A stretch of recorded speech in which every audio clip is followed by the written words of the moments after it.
Hola, buenas tardes a todos. Bienvenidos al primer webinar de el Comité SAR-FARDIT acerca del COVID-19. En esta ocasión tenemos al doctor Bruno Franceschini, que es un médico radiólogo formado en la Universidad Nacional de Córdoba, especialista en diagnóstico por imágenes. Trabaja como médico de staff en el centro de Conci Carpinela, en la provincia de Córdoba. Se desempeña fundamentalmente en las áreas de tomografía y resonancia, con mucho interés en el área torácica. Participa en la sección de enfermedades ocupacionales de la Asociación de Medicina Respiratoria de nuestra República Argentina. Y aparte, digamos, lo que tenemos la oportunidad de compartir algo con él, sabemos que es discípulo de un radiólogo muy querido en nuestro país, que es el doctor Pablo Sigman, también muy afecto hacia la patología torácica. En esta oportunidad hemos conformado esta serie de webinar para tratar de acercar a ustedes la información más certera y precisa en cuanto a esta epidemia que nos está tocando vivir. Vamos a hablar del rol de las imágenes y guías y recomendaciones. Bueno, sin más y agradecerle su presencia, te doy la palabra, Bruno. Muchas gracias. Muchas gracias, Luis. Buenas tardes, buenas noches a todos. Quiero agradecer primero al comité SAR-FARDIT por la invitación y bueno, vamos a dar la charlita. Vamos a ver cómo ha ido cambiando el rol de las imágenes a medida que fue avanzando la pandemia y migrando de Oriente a Occidente, para ponernos bien en contexto. ¿Cuáles fueron las recomendaciones que hicieron la mayoría de las sociedades científicas? ¿Cuáles son las limitaciones que tenemos? Y obviamente todo lo que queda aún por conocer de este nuevo evento que estamos transcurriendo. Ya todos conocemos, esta es una enfermedad nueva provocada por un nuevo coronavirus, el SARS-CoV-2. Y vamos a comenzar viendo esta pequeña línea del tiempo para que entendamos que si bien el primer caso reportado en Wuhan, China, fue el 8 de diciembre del 2019, pasó un mes hasta que recién pudimos identificar que estábamos ante un nuevo virus. Y de ahí toda la logística que llevó a desarrollar las pruebas diagnósticas, distribuirlas por todos los centros en un país tan inmenso como China, sin prever que debido a la gran migración a través de aviones que hay y la globalización, la enfermedad ya se estaba sembrando por todas partes del mundo. Fíjense que recién como les decía, el 7 de enero se identifica el SARS, el 13 de enero se hacen los primeros test diagnósticos, y recién a principios de febrero China empieza a tener una gran cantidad de métodos de laboratorios para combatir la pandemia. Es por eso que la experiencia de China nos enseña que mientras no tenían unas pruebas homologadas para detectar el virus y hacer diagnóstico por neumonía de COVID-19, ellos utilizaron de primera instancia a la tomografía de tórax para reconocer un patrón de neumonía viral y posterior a eso realizar recién los test para SARS-CoV-2. Fíjense que es durante febrero que China afronta el mayor pico de pandemias, el mayor número de casos, y con un desarrollo nuevo de laboratorio, la logística para que todos los centros de salud tengan el equipamiento adecuado llevó gran tiempo, y perdieron mucho tiempo en tener esas técnicas de laboratorio homologadas, por lo que recurrieron intensamente a la tomografía. Desde salud pública en China no se hace lo que se recomienda en otros países de Occidente, de quedarse en casa hasta tener síntomas más avanzados de la enfermedad, sino que directamente aconsejaban ir al hospital para hacer rápidamente una tomografía de tórax y poder hacer así alguna conducta específica de tratamiento. Fíjense cómo en este manual, que está publicado por la Universidad de Zhejiang, decía que el paciente que se internaba con sospecha o con diagnóstico de neumonía por COVID-19, se le hacía de base una tomografía, que en muchos de los casos se repetía a los 2 o 3 días, o si andaba bien el paciente, igualmente se le repetía la tomografía al 5º o al 7º día. Es por eso que cuando los primeros casos empiezan a llegar en Argentina y uno empieza a ver la bibliografía, todo ha sido publicado prácticamente por los chinos durante el mes de marzo. Recién ahora estamos empezando a ver qué es lo que está publicando algunos europeos y algunos norteamericanos. Entonces, rápidamente, en los artículos de China se intentó justificar el uso de la tomografía con una mejor sensibilidad y especificidad que la PCR. Pero todos estos artículos han sido desarrollados muy rápidamente, el rigor científico no es tan estricto, no sabemos cuál es la calidad de PCR que han utilizado. Si bien la técnica de PCR es bastante sensitiva, la toma de muestra, estamos teniendo muchas complicaciones con la toma de muestra, muchas que son insuficientes, muchos casos que dan negativo, se positivizan, se ponen negativo y se vuelven a dar positivo. O sea que tomar la muestra de PCR, distribuirla, almacenarla y después analizarla, eso ha llevado a que a disminuir la sensibilidad y la especificidad que tiene el método.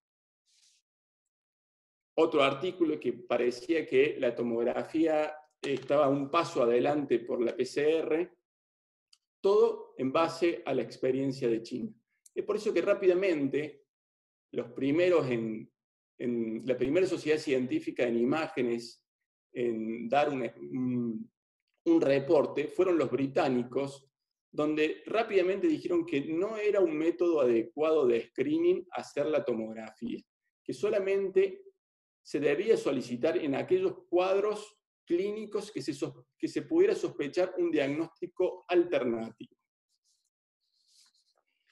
Así que, igualmente, la Sociedad Torácica de Radiología de Estados Unidos, con un panel de expertos, justificó el porqué de estos dichos. Fíjense que también Jeffrey Kane, que es uno de los integrantes de la Sociedad de Radiología Torácica de Estados Unidos, había hecho un pequeño editorial en Radiology el 27 de febrero, dando los argumentos de por qué no utilizar la tomografía de screening. Primero, que al inicio de los síntomas, hasta el 50% de las tomografías iban a ser normales. Por lo tanto, no íbamos a poder descartar la enfermedad con una tomografía normal realizada tempranamente. Fíjense en uno de los cuadros más conocidos, cómo la tomografía era normal hasta el 56% de los casos en la fase temprana de la enfermedad.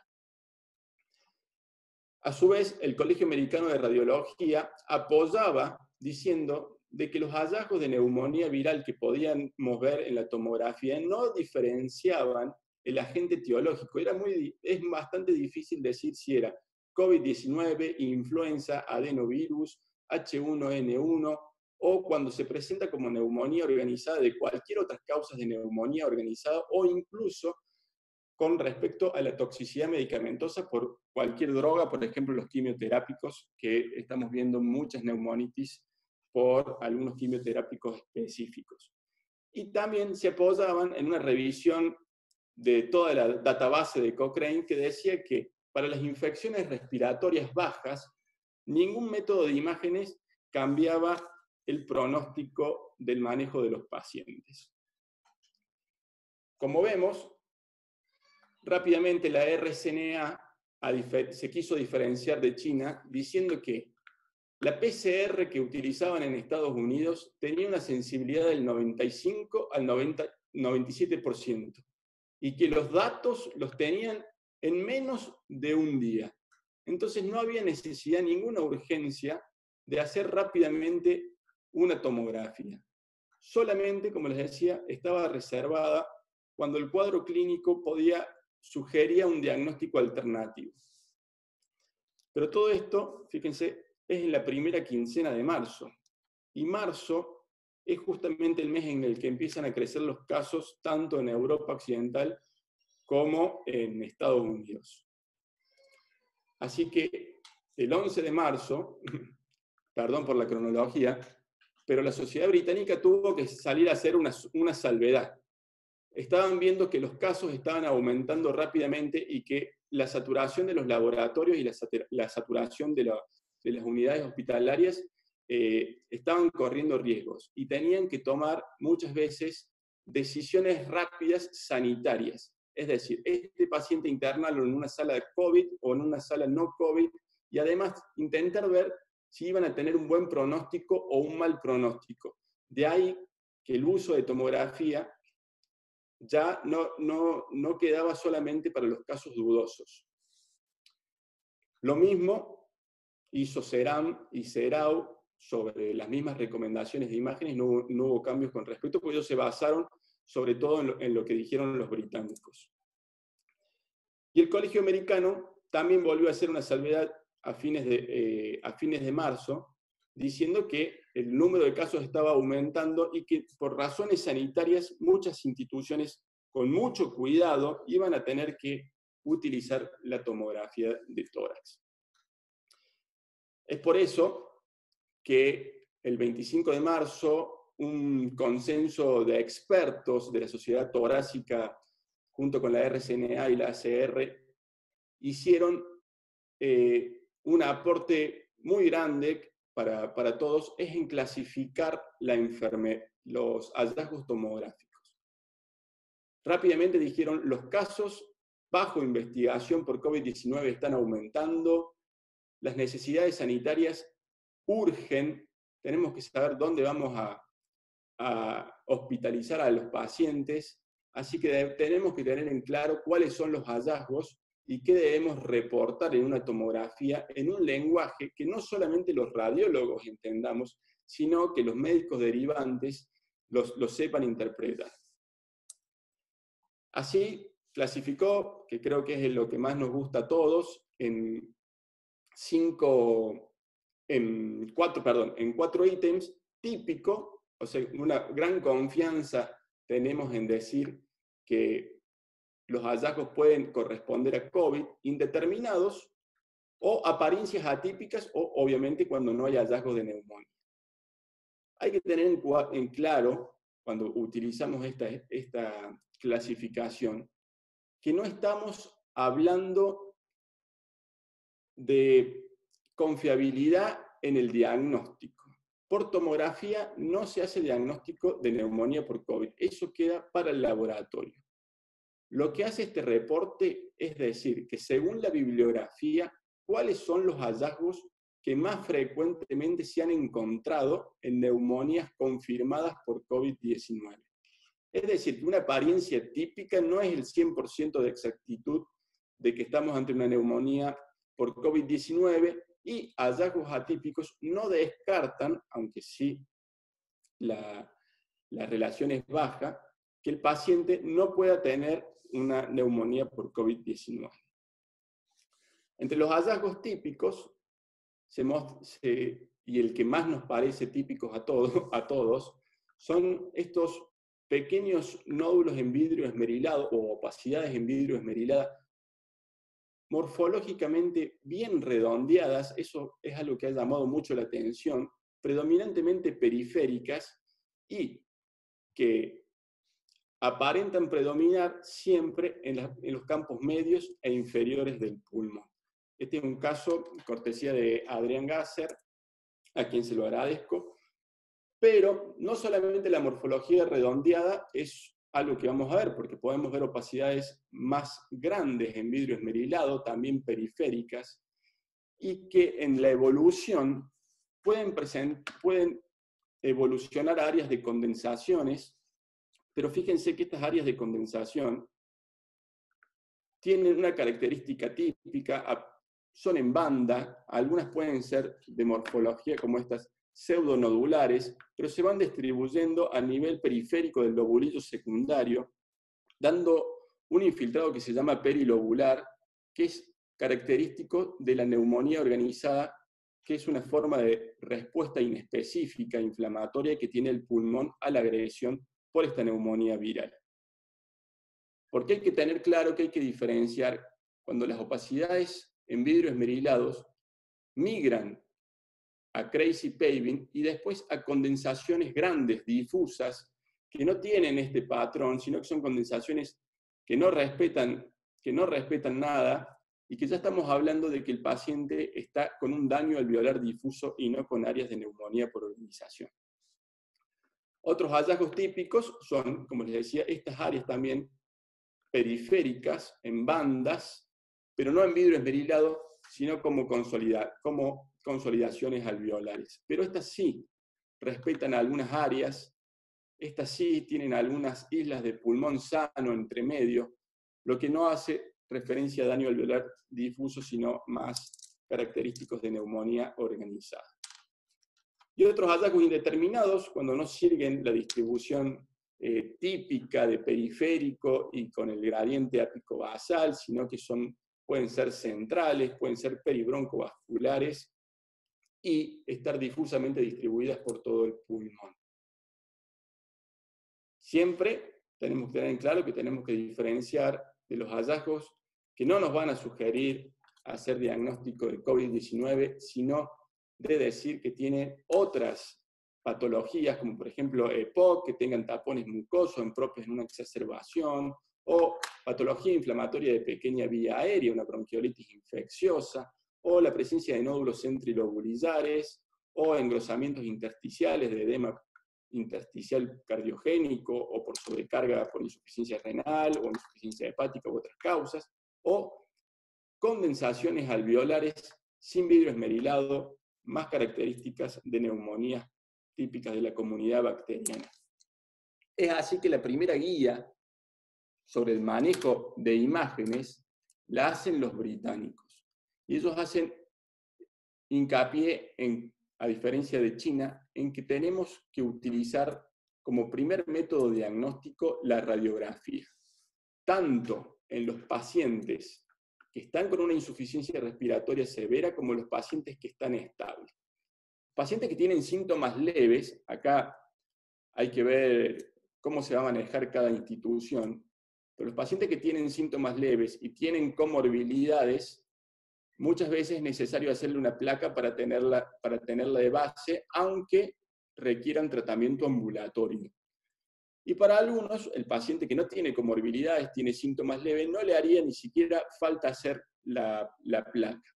Pero otros dicen, bueno, hagámosle la placa, porque si este paciente a los 5 o 7 días de síntomas que empieza a puede tener una exacerbación de la enfermedad, tenemos de base esta radiografía, por más que el paciente esté haciendo tratamiento ambulatorio. Hay que decir que los europeos están muy avanzados en el manejo ambulatorio, utilizan aplicaciones de celulares, utilizan páginas web para tener un control estricto de los pacientes con diagnóstico de neumonía por COVID con síntomas leves que están bajo tratamiento ambulatorio. Pero los pacientes que tienen una insuficiencia respiratoria y que tienen una placa indeterminada, con un diagnóstico que no está claro, esos pacientes, la recomendación es que sí se hagan una tomografía de tórax. Esta tomografía inicial de tórax debe ser de alta resolución, con cortes de 1 milímetro. Se puede utilizar baja dosis, no ultra baja dosis, como se utiliza muchas veces en el screening de pulmón, pero no se le hace contraste para valorar TEPA, ni contraste para valorar lesiones pulmonares, ni otra cosa. Queremos ver áreas de vidrio esmerilado que pueden llegar a ser sutiles, y hay que tener en cuenta que cuando uno hace una tomografía contrastada, puede haber zonas del pulmón por congestión venosa o porque el contraste está muy concentrado en el momento que hicimos la adquisición de imágenes, que vamos a sobreestimar áreas de vidrio esmerilado. También puede ser que hagamos tomografía, lo que nos está pasando, en placas que tienen diagnósticos de sospecha de COVID-19, pero que las PCR consecutivas vienen siendo negativas. Eso es algo que está ocurriendo bastante seguido, que ha ocurrido en muchas partes del mundo y que no sabemos si hasta cuándo podemos utilizar el hisopado nasofaringeo para tener una buena muestra representativa. Porque a medida que avanza la enfermedad es más probable que el virus lo encontremos en secreciones endobronquiales y que tengamos que hacer una endoscopía, que es un método demasiado arriesgado y que obviamente nadie quiere hacer, y que pareciera ser mucho más seguro para todos realizar un buen scan tomográfico que un procedimiento invasivo en estos pacientes. Pero bueno, no toda Europa occidental se comportó de la misma forma, y el 2 de abril, si bien ya lo habían adelantado en un webinar que se hizo por la Sociedad Europea de Radiología, la experiencia belga y francesa sobre todo, es que ellos no hacen radiografía. Ellos dejan claro que el vidrio esmerilado no se ve por tomografía y que debemos recurrir a la tomografía en todo paciente con cuadro de insuficiencia respiratoria aguda. Si el cuadro es leve, no se hace ningún tipo de imágenes. Pero si el cuadro es grave, con insuficiencia respiratoria, no hay lugar para hacer radiografía. Esto fue publicado en la European Radiology el 2 de abril, donde han firmado muchos especialistas, entre ellos Nicolas Berselati, que es un italiano, y que en los webinarios previos estuvo diciendo de que ellos trabajaban como la guía británica, pero bueno, la experiencia francesa muestra que la tomografía ha sido utilizada como método inicial en el manejo de los pacientes con sospecha de COVID, pero siempre que tengan insuficiencia respiratoria. Para ello, tuvieron que adecuar una logística sanitaria impresionante, algo que creemos que en la mayoría de los sitios nuestros de aquí en Argentina no lo vamos a poder hacer. Incluso ellos se dieron el lujo de utilizar el tomógrafo de un PET-CT para tener ese equipo reservado solamente para pacientes COVID, porque era el equipo que estaba más cerca de la terapia y de la guardia en el hospital de París, donde trabaja Mary Peel Rebel, que es la que más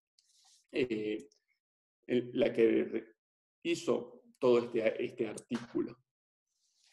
Pero nosotros, a través del Ministerio de Salud y con asesoramiento por infectólogos y neumonólogos de la Asociación Argentina de Medicina Respiratoria, tenemos una guía muy similar a la británica, en donde hacemos radiografía de tórax como primer método diagnóstico.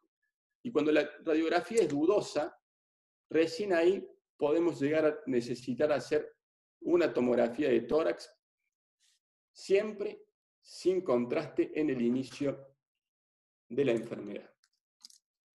Así que como conclusiones podemos decir que sabemos que la tomografía puede dar datos antes que estén los resultados de la PCR, que por ejemplo acá en Córdoba están demorando 48 horas. Sabemos que la tomografía tiene alta sensibilidad para neumonía viral, pero baja especificidad para diferenciarlos de otros agentes virales o de otras causas de neumonía organizada como medicamentosa o por neumonitis por toxicidad medicamentosa.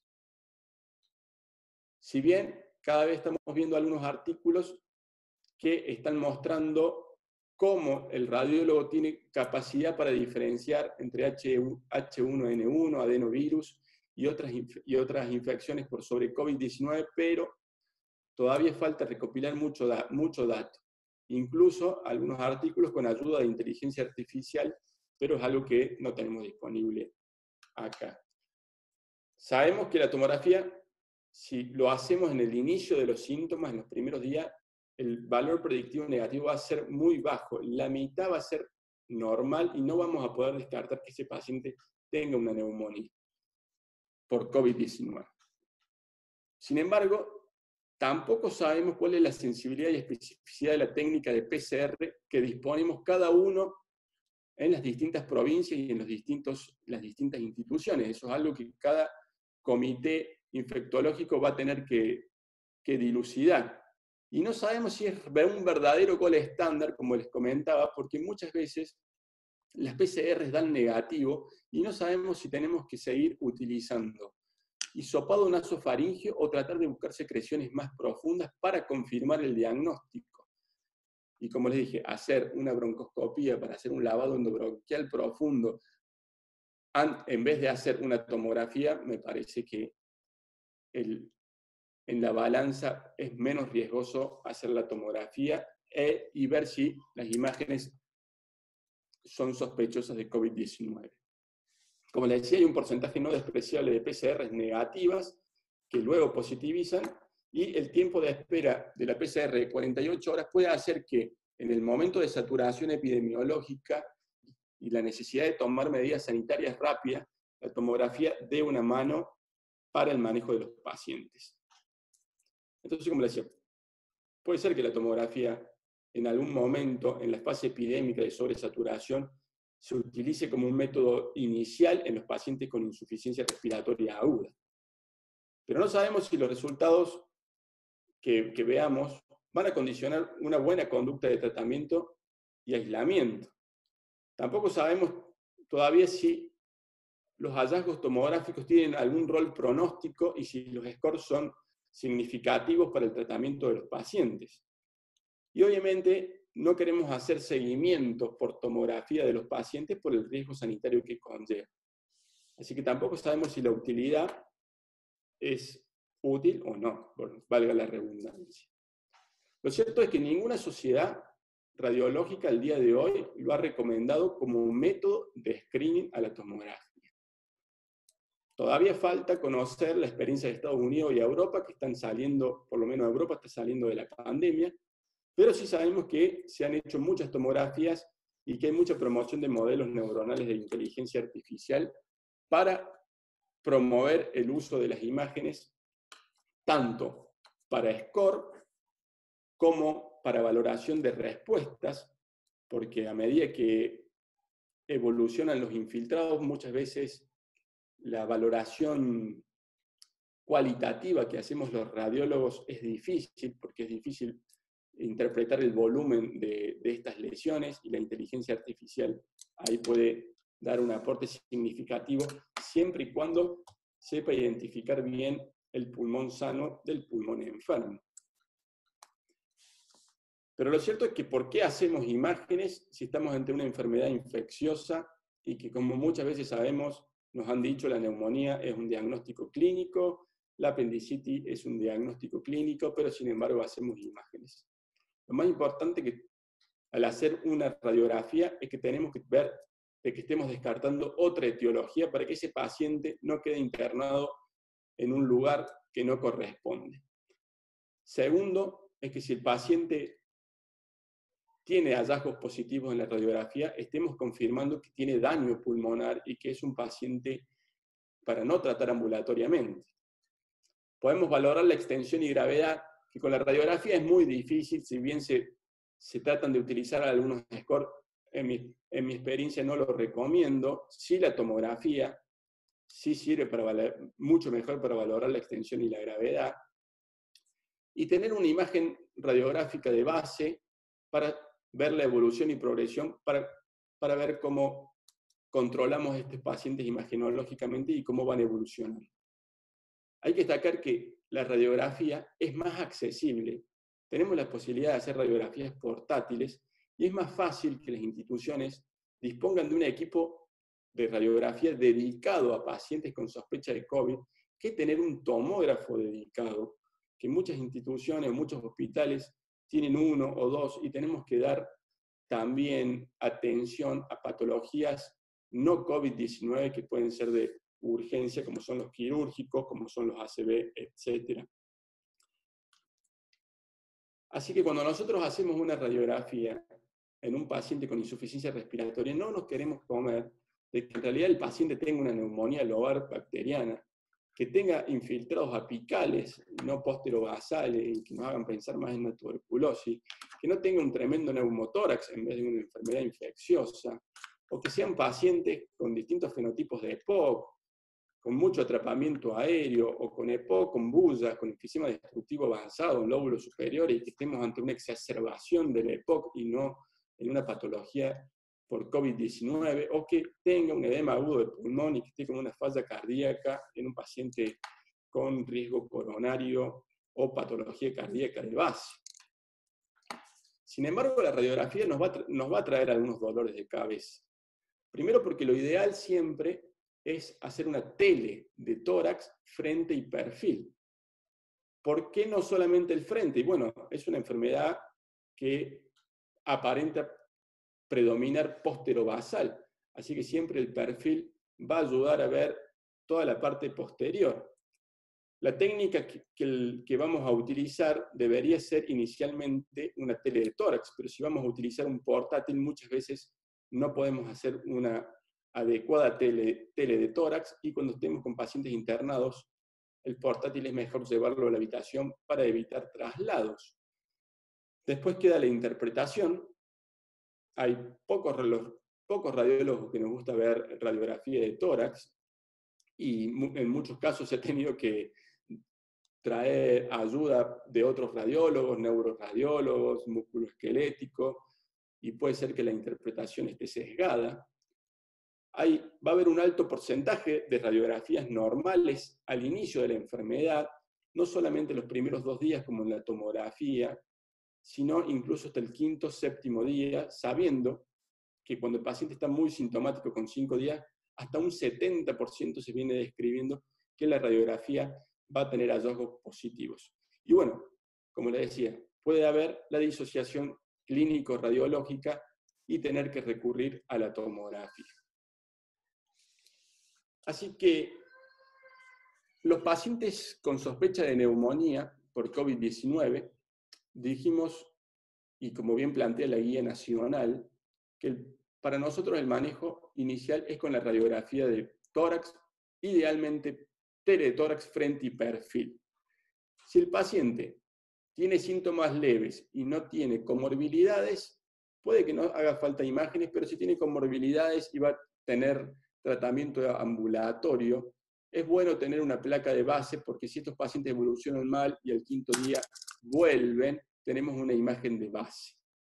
Y por supuesto, como venimos diciendo, si la radiografía es positiva y tiene la PCR positiva, no hace falta ninguna otra imagen, y el seguimiento radiológico no es sistemático, sino que depende de cada caso en particular.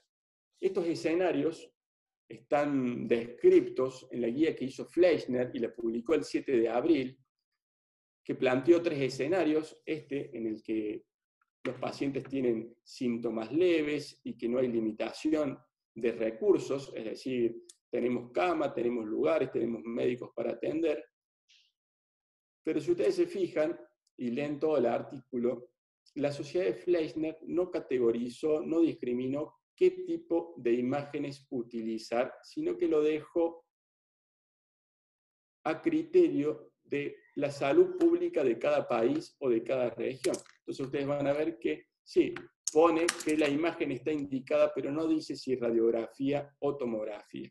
Y como les dije, los franceses hacen tomografía, los españoles, británicos, Italia, Norteamérica, y bueno, nosotros preferimos iniciar el diagnóstico con radiografía. Así que el paciente con insuficiencia respiratoria, pero que tiene una radiografía normal, ese sí es el paciente que vamos a valorar de hacerle una tomografía sin contraste.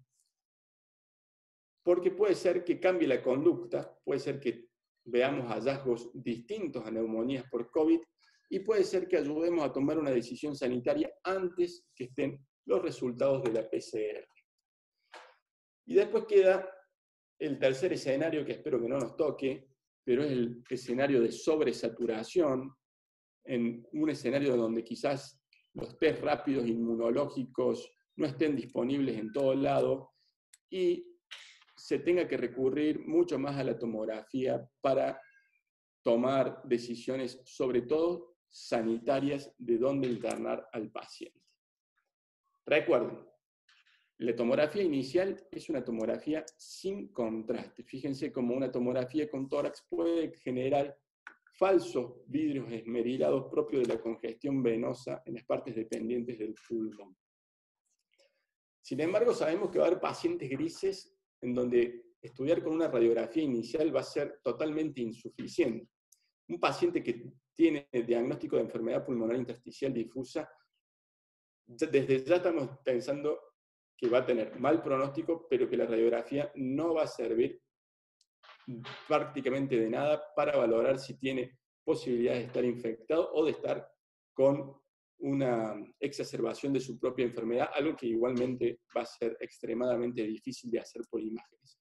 Como les dije, los EPOC severos, con muchas bullas, con mucha distorsión arquitectural, muchas líneas anormales en las radiografías, va a ser difícil hacer diagnóstico por radiografía. Hemos aprendido que los trasplantados, en uno de los en el webinar que hicimos en la AMR, van a necesitar una tomografía inicial, porque hay otras etiologías infecciosas que son fácilmente discriminables por imágenes. Los pacientes con una obesidad mórbida, sabemos que va a estar limitada la radiografía, la calidad de la imagen, o los pacientes con discapacidad, que estén postrados, que no se las pueda acomodar adecuadamente para hacer una buena radiografía, o cuando técnicamente la radiografía es ilegible y tenemos que tomar rápidamente alguna decisión. Va a haber que hacer un consenso con todos los médicos clínicos, infectólogos, si hace falta llevarlo o no al tomógrafo. Esto, para ir terminando y resumiendo, el paciente con síntomas leves nunca debería llegar al tomógrafo, ni siquiera para los que hacen la guía francesa. La posibilidad de hacer RX se valorará en cuanto a si tiene el paciente comorbilidades o no. Como bien decimos, el paciente que tiene insuficiencia respiratoria, nosotros vamos a valorar inicialmente la radiografía, y en base a eso y el contexto epidemiológico, ver si le hace falta o no una tomografía. Los pacientes internados, muchos van a requerir seguimientos por imágenes, pero no va a ser algo estructurado, sino que cada caso en particular se analice. Y en los pacientes internados sí vamos a evitar hacer una tele de tórax, sin embargo, no vamos a poder hacer generalmente una tele de tórax para evitar la deambulación del paciente, sino intentar hacer portátiles en la habitación o en la terapia. Y si el paciente viene evolucionando mal, pero impresiona que ser por la propia enfermedad, hacer una tomografía no va a cambiar absolutamente nada de la terapéutica. Sin embargo, cuando los pacientes declinen de una forma no esperada, que aparenta no relacionado con el curso propio de la evolución, y se cree clínicamente que hay factores que podrían cambiar la conducta terapéutica, como por ejemplo el aumento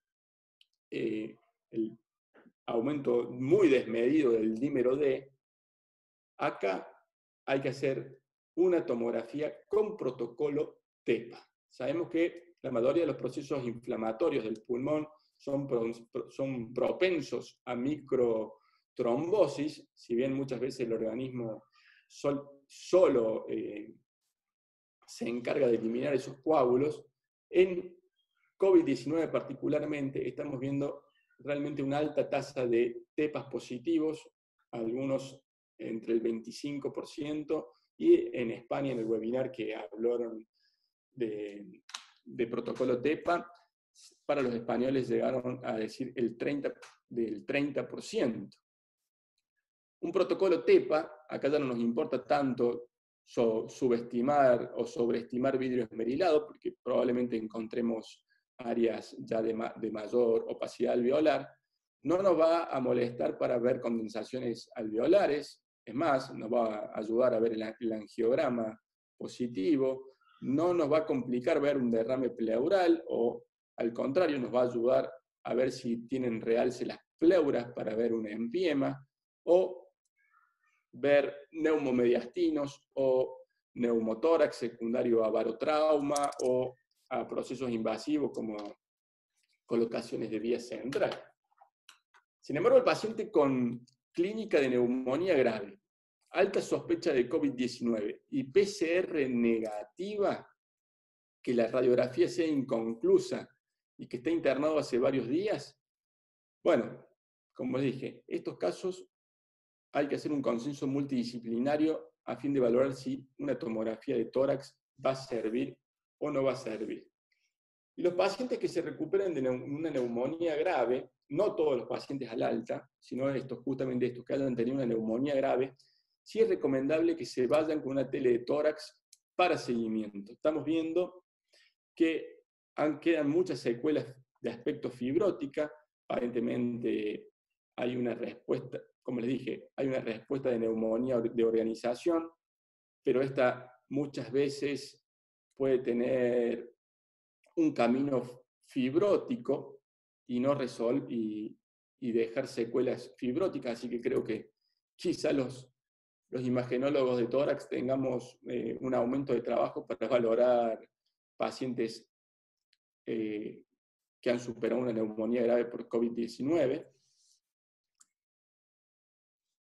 Y lo que les quería decir es que, bueno, el servicio de diagnóstico hoy tiene que estar adecuado dentro de las posibilidades para recibir a los pacientes que tengan sospecha de COVID-19.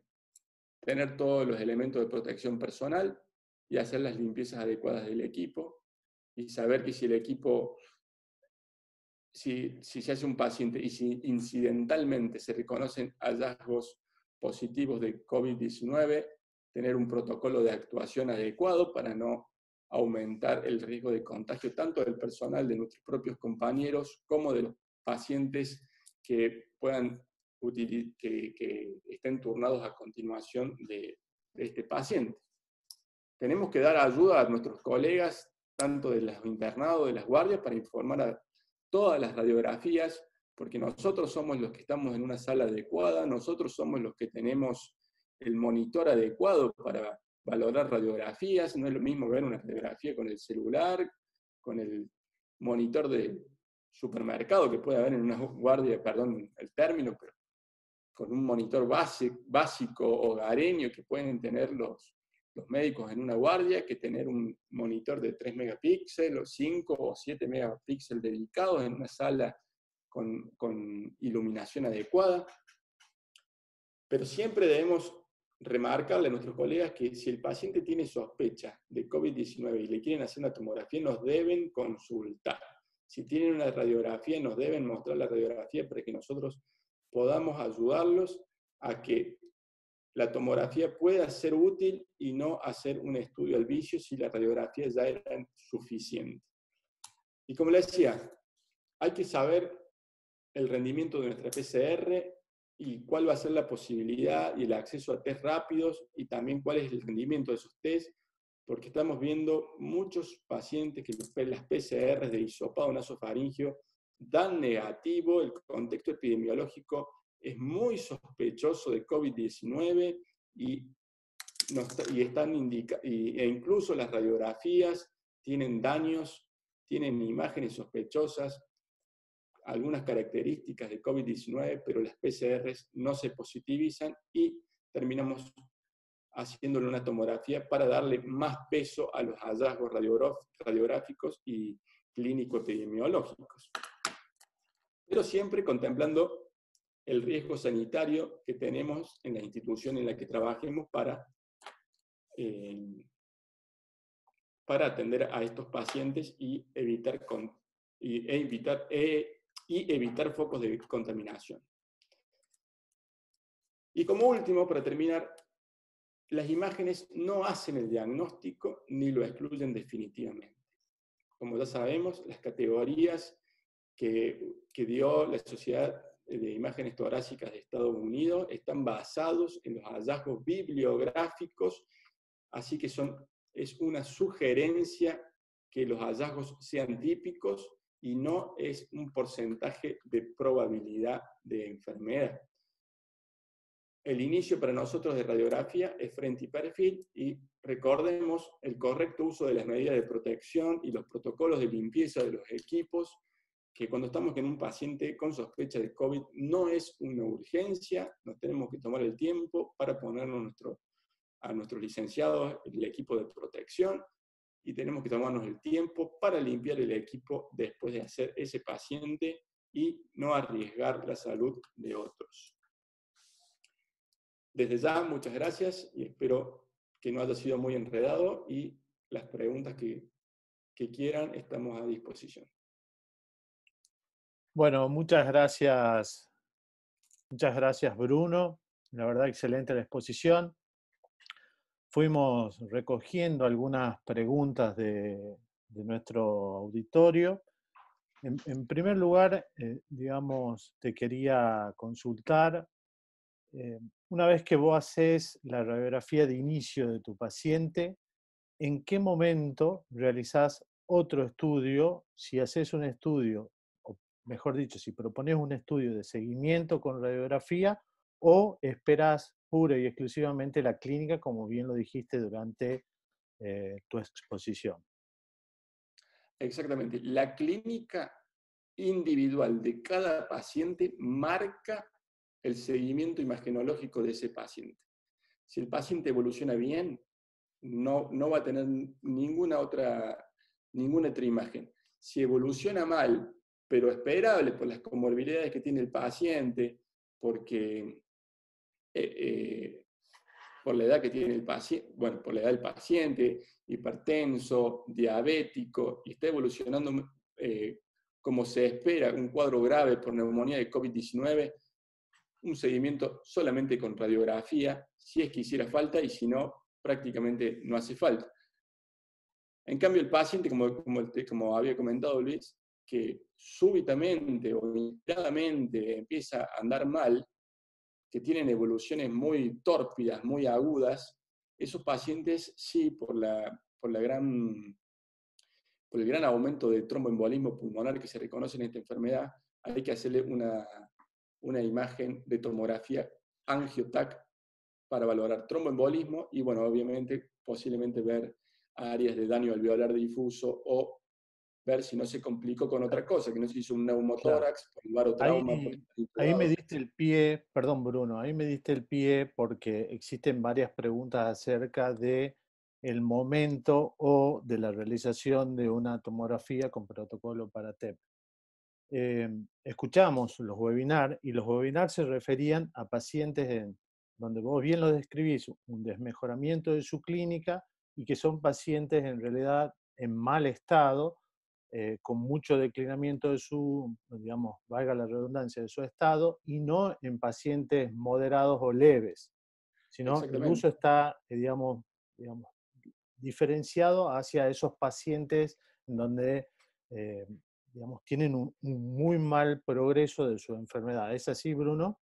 Exactamente. Acordate que ellos también, el internista, el terapista, también tienen parámetros clínicos y de laboratorios para ir siguiendo estos pacientes, sobre todo lo que hemos aprendido con la ferritina y con el dímero D, que son dos marcadores de inflamación que no se veían que se elevaran en otras enfermedades infecciosas, y que cuando ellos ven que no aparece la meseta de ferritina y que el dímero D y la ferritina sigue aumentando, saben que el paciente está evolucionando mal, pero propio de su propia Claro. infección por COVID-19 y no por otra cosa. En cambio, cuando tienen meseta de ferritina, pero el dímero D sigue aumentando y llega a valores muy altos, ahí ya sospechan de que hay una complicación ajena al COVID-19. Y lo importante como concepto que debemos llevarnos también es que no es al momento de ingreso del paciente en internación, sino con su evolución, la elección de este protocolo para TEP. Exactamente. Igualmente, siempre hay la excepción para la regla. Hay pacientes jóvenes que tienen placa normal, que tienen alta sospecha de COVID-19, que están en una insuficiencia respiratoria hipoxémica severa, y que uno le hace una tomografía sin contraste, esperando encontrar vidrio esmerilado por el COVID-19, y la tomografía es normal. Esos pacientes, que lo reportó en un webinar los italianos, esos pacientes pueden estar haciendo microangiotepas al inicio de la enfermedad. ¿Qué quiero decir? Paciente joven, muy grave clínicamente, con imágenes negativas que no estén justificando la clínica, puede ser que ahí, en ese caso muy puntual, se puede hacer un angiotac para valorar la posibilidad de tromboembolismo pulmonar o valorar a través del laboratorio troponinas porque estos pacientes pueden hacer miocarditis. Bien. Un poco sacando algunas preguntas que nos están haciendo, existen preguntas sobre la utilización de la ecografía como el método de elección para el triage. Eso les quería comentar que de acá a 7 días vamos a tener otro webinar con un invitado que es muy, pero muy respetado por nosotros, que es el doctor Shigeru Kojima, y tiene mucha experiencia en ecografía pulmonar, y por eso puntualmente a esa pregunta la vamos a diferir 7 días Perfecto. sin que se me enoje el participante, pero un poco para que, digamos, aprovechemos ahora y nos contés qué opinás vos de estas clasificaciones nuevas que salieron y que, digamos, a mi gusto, muy aceleradas en cuanto a su revisión, como por ejemplo el CORRAD o el COVIRAD, digamos, hay esas nuevas clasificaciones o el Claro. tamaño de las lesiones, si tiene algún sentido. Yo creo que en este momento de pandemia tenemos que ser lo más claro y lo más minucioso y lo menos minucioso posible. Me acuerdo de haberlo charlado con el comité de imágenes de la AMR, con Adrián Gasser, con Sebastián Rossini, con Hugo Palladini. Realmente el CORRAD que hicieron los Países Bajos, 6 categorías, donde entre el 4 y el 5 estoy muy seguro y estoy seguro, prácticamente no hay diferencias. Yo creo que lo que hizo la Sociedad Torácica está muy claro. Estoy bastante confiado de que estas imágenes puedan ser atribuibles. No estoy seguro, porque hay muchas patologías que lo dan, o esto es muy atípico en COVID-19. Creo que esas 3 son las únicas que hay que manejar, sobre todo porque no estamos describiendo para radiólogos.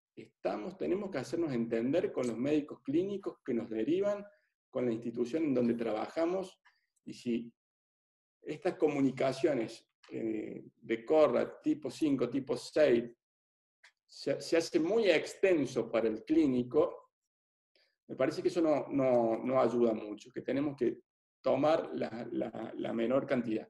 Igual que en mi experiencia, o para mí, graduar la enfermedad por radiografía. En una placa única de un volumen tridimensional como el tórax, es muy difícil, por más que uno vea una opacidad que ocupe gran parte de un campo pulmonar, decir que está el 50% o el 70% comprometido del pulmón. Eso, la graduación de la enfermedad me parece que también queda para la tomografía y que sí, que obviamente que es útil. Y te hago una pregunta que me están haciendo también a mí. ¿Vos ¿Sí? usás la clasificación propuesta por RSNA en los informes? Es decir, lo de típico, indeterminado, Sí, atípico.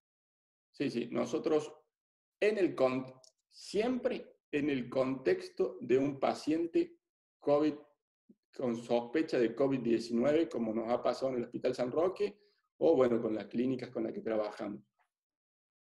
Bien. Pero nunca lo utilizaría si son hallazgos fuera del contexto de un paciente con COVID-19. Es decir, puede ser que pase que uno haga un estudio abdominal y que en las bases pulmonares encuentre hallazgos típicos de neumonía por COVID-19, nunca en ese contexto lo clasificaría. Ahí habría que llamar directamente al médico que pidió el estudio y valorar clínico-epidemiológicamente primero para utilizar esto. Por eso le digo, es un método muy cerrado para utilizar en un contexto típico de paciente bajo investigación por COVID-19.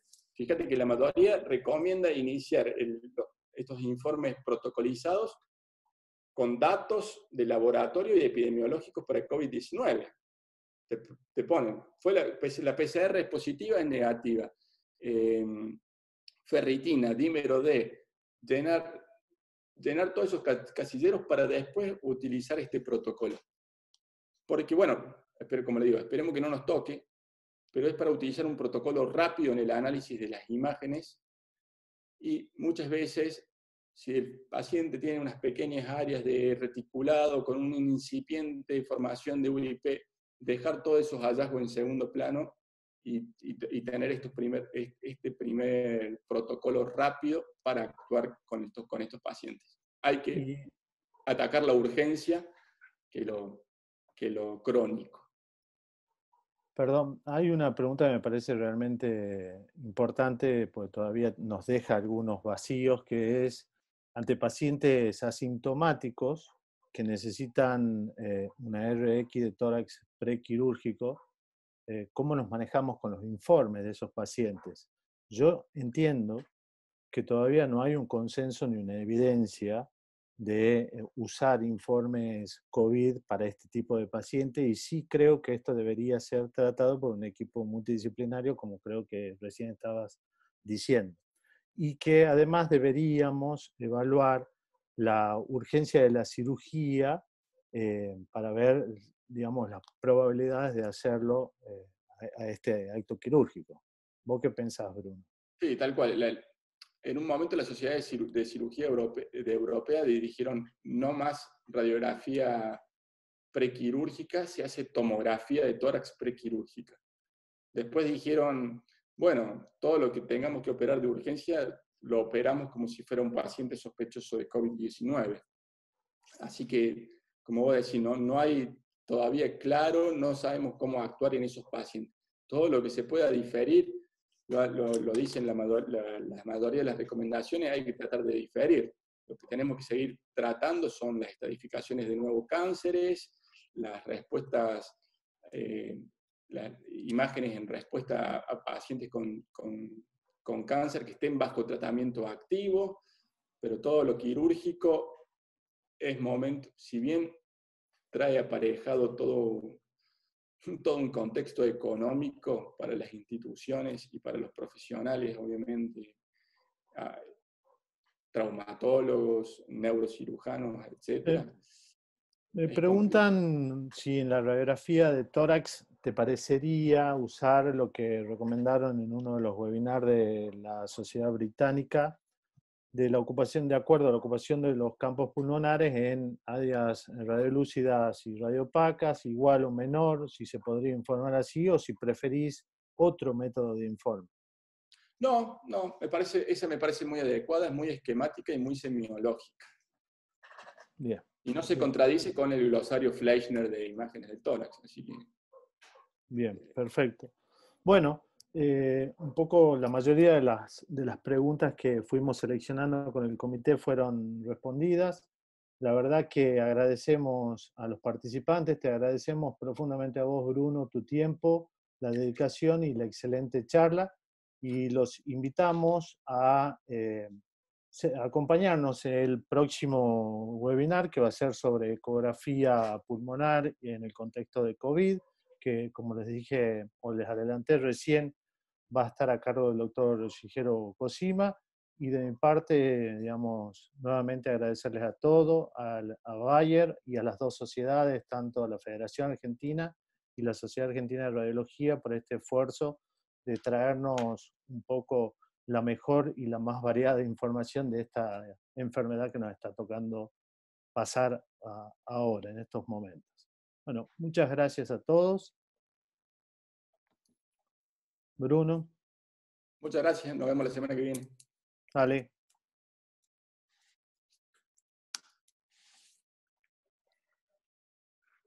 Para todos, el webinar va a quedar grabado. Seguramente en la página web del comité va a estar colgado en los próximos días para que quienes lo quieran ver nuevamente. Hasta luego, gracias.